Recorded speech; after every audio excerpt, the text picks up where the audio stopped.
ثانية إن شاء الله. حاطة الناس نو نروي الكوس نرمي لا بلاش بلاش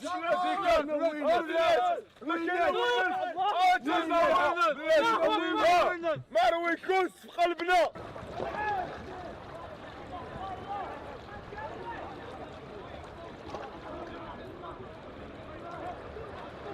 Viva Español, solo Green Boys.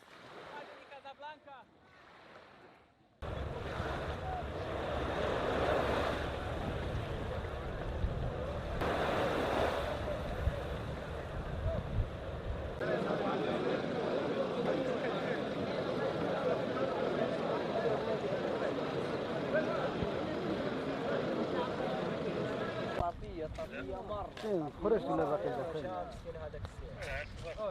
يا خلي ديال الوقت كاع عمو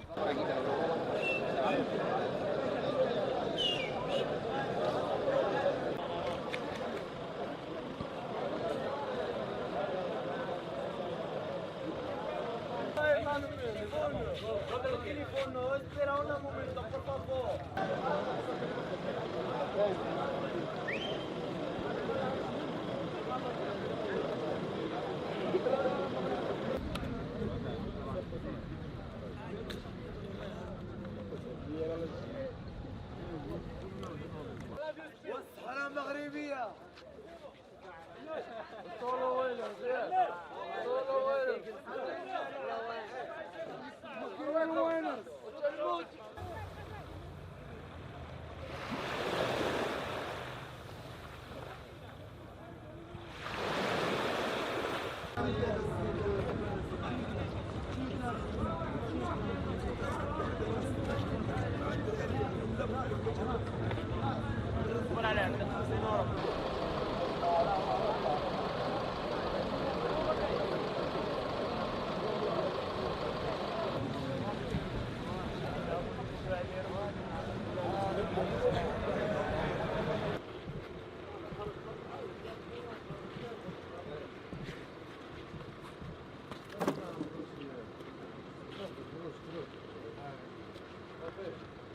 Pemirsa, Anda menyaksikan Breaking News bersama saya, Anita Dewi.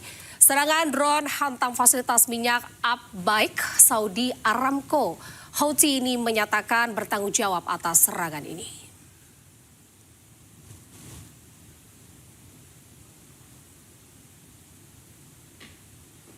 Fasilitas pengolahan minyak terbesar di dunia milik Arab Saudi, Aramco, di Abhaik dihantam drone Senin siang. Arab Saudi menuduh milisi pro-Iran yang beroperasi di Irak sebagai pelaku serangan. Sementara secara terpisah, Houthi mengklaim bertanggung jawab atas serangan ini. Serangan drone ini memicu kebakaran hebat yang terlihat hingga citra satelit NASA. Abhaik merupakan pabrik stabilisasi minyak mentah terbesar di dunia yang memproses sekitar 5 hingga 7% pasokan minyak global. Serangan ini menambah tekanan terhadap minyak global. Tidak hanya kilang minyak, Houthi juga menyerang terminal Yanbu Selatan milik Arab Saudi. Serangan ini menyebabkan tempat penyimpanan bahan bakar terbakar hebat. Kelompok Houthi Yaman mengklaim telah menyerang terminal Yanbu Selatan milik Arab Saudi yang berada di pesisir Laut Merah. Serangan ini menyebabkan depo bahan bakar di sekitar lokasi terbakar hebat. Serangan ini bagian dari eskalasi serangan Houthi terhadap infrastruktur Saudi di pesisir Laut Merah. Yanbu merupakan titik penting ekspor minyak Arab Saudi. Dan lokasi ini menjadi jalur alternatif untuk menghindari Selat Hormuz. Arab Saudi masih memiliki terminal Yanbu Utara yang dapat digunakan untuk ekspor.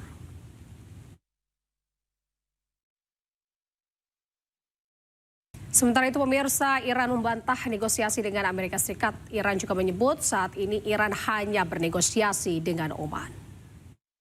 مذاکره‌ای در حال حاضر با آمریکا نداریم. مذاکراتی که ما داریم و گاهن ممکن هست که تفسیرهای متفاوتی ازش بشه همون مذاکراتی است که با عمان داریم متمرکز بر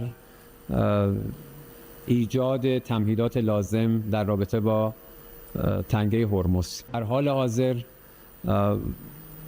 اون چیزی که وجود داره شما نمیتونید اسمش رو آتش بس بگذارید. این که در چند روز گذشته فضا آرامتر بوده، خب نتیجه تدبیر نیروهای مسلح جمهوری اسلامی ایران بوده که همواره با چشمانی باز مراقب هستند و قطعاً هر اقدامی که از طرف آمریکا صورت بگیره حتما با پاسخ متقابل و قاطع ما مواجه خواهد شد، کما اینکه در این 2-3 هفته شاهدش بودید. زمانی که طرف مقابل مشغول اقدامات ایذایی و تجاوز علیه ایران هست، تمرکز ما بر دفاع هست.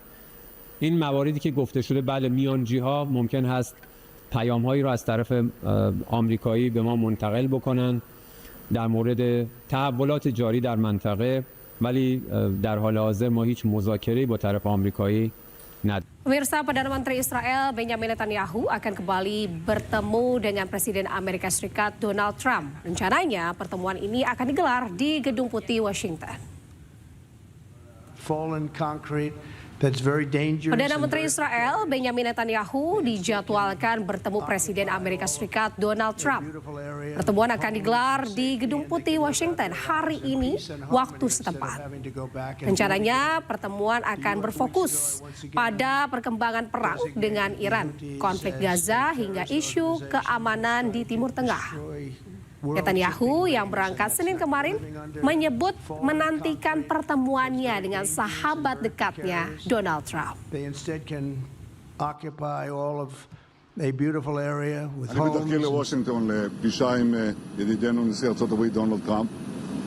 זו הפגישה השמינית שלי איתו מאז שהוא נבחר לנשיא בקדנציה השנייה שלו. יותר מכל מנהיג בינלאומי אחר, זו זכות גדולה, אבל זו גם אחריות גדולה. מניסיוני כראש הממשלה צריך לפעול בזמנים המורכבים האלה גם בנחישות גדולה וגם בתבונה גדולה. אנחנו נדון בכל הנושאים שעל הפרק, בראשם איראן, וכמובן שהמטרה שלנו היא לשמור על ביטחוננו וגם להרחיב את מעגל השלום סביבנו. אני יוצא לשליחות הזאת עם מטרה אחת ברורה, להבטיח את ביטחונה, עוצמתה ועתידה של מדינת ישראל היקרה שלנו. ואני יוצא גם למטרה נוספת, לחלוק כבוד אחרון לידידנו, ידיד אמת שלי ושל מדינת ישראל, לינזי גרהם, מגדולי ידידיה של מדינת ישראל בכל הזמנים. ואני בטוח שבעניין הזה אני מייצג גם אתכם, אזרחי ישראל. Pemirsa, Wali Kota New York Zohran Mamdani mengecam Perdana Menteri Israel Benjamin Netanyahu terkait dengan kejahatan perang Israel di Gaza. Duta Besar Israel untuk PBB Dani Danan ini pun mengecam balik Mamdani dan juga menyebut dirinya menyebarkan propaganda Hamas.